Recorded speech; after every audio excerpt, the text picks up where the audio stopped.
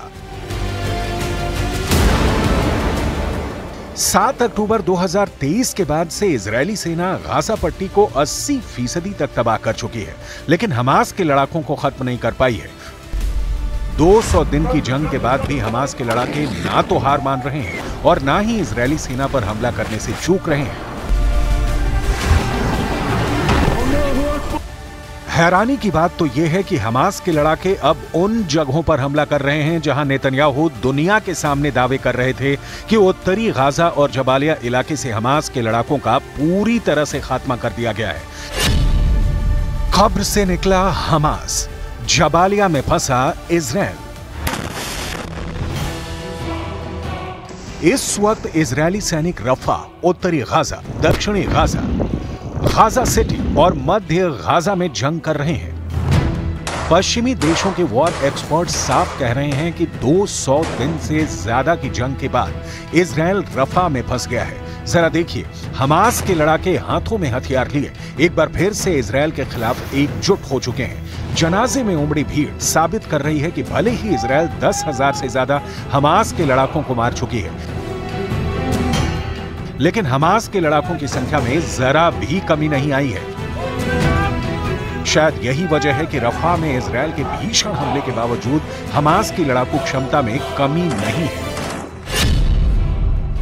6 मई 2024 से दक्षिणी गाजा के शहर रफा में इजरायली सेना ने हमले शुरू किए।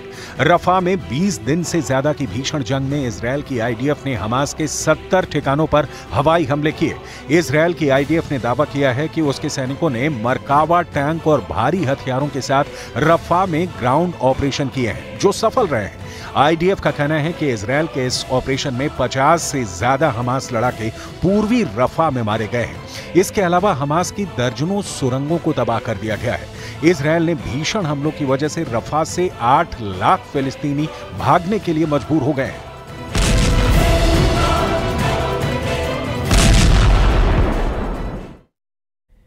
बिहार में प्रधानमंत्री नरेंद्र मोदी के भाषण के बाद मनेर के लड्डू